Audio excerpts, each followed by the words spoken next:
Okay, I'm going to show you how to make three-dimensional circles as well as how to make forms look like they are see-through, transparent. Start with your horizon line and your vanishing point. And I'm going to show you two different ways to do circles. First one, draw a circle. It's okay if it's not perfect. And then we're going to line up our ruler on the vanishing point until it touches the edge of the circle here. And I'm going to make my line of convergence. I'm going to do the same thing on the bottom, line it up with the vanishing point, making sure that it's touching the edge of the circle. My next line of convergence. Then I'm going to make a parallel line to this, so it's going to end up looking kind of like a crescent moon.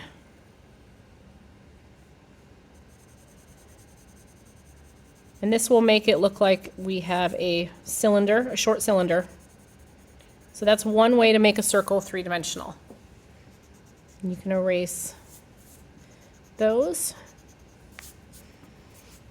Now the other way would be to use shading to make it look spherical. So what I mean by that is we start adding shading to make this object look rounded.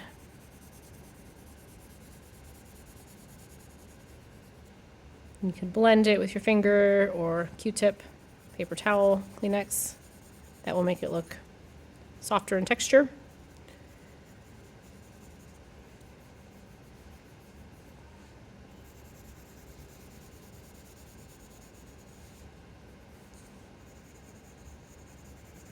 You could also do this with color, making your color darker, gradually changing to lighter.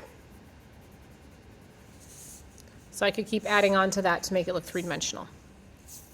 The next thing I'm going to show you is how to make a form look like it is see-through.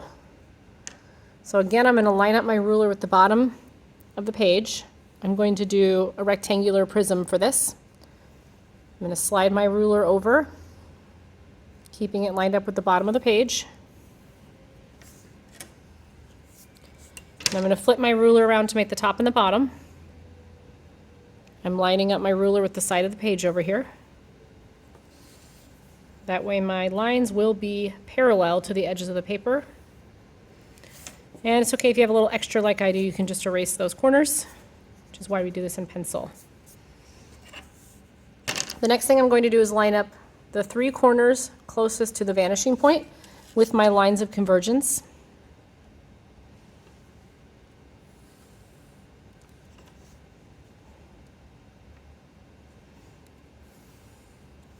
And I kind of move my ruler a little bit, so if you do that, erase it. Make sure you're holding your ruler nice and still so it doesn't slide around.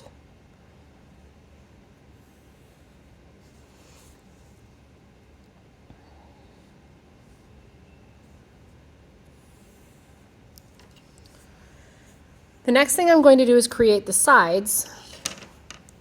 So to do that, I need to make a line parallel to this line. So I'm lining up my ruler, sliding it over as far as I want it to go. So those two lines are now parallel. Now I'm going to repeat the same thing on the bottom, but I'm going to line it up with that point.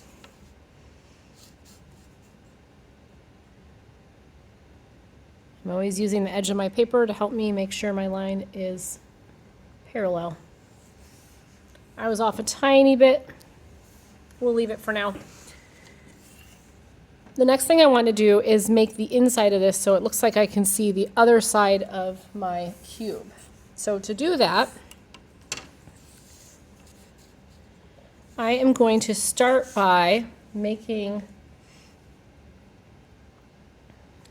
the line from this corner, and then it's going to connect across.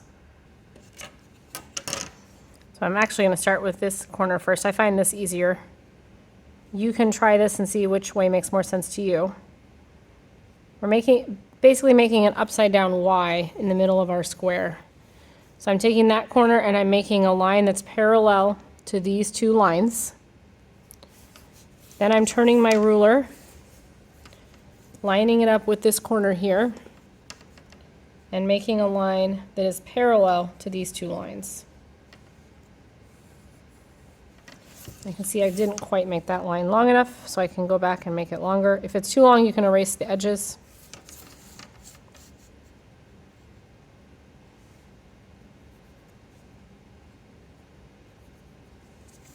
And then I have to connect these two corners. So again, it looks kind of like an upside down Y. And I'm going to connect that with the vanishing point, lining up those two corners.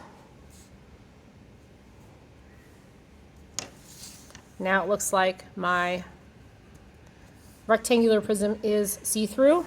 I can see all the sides of it. So I could go ahead and erase my lines of convergence.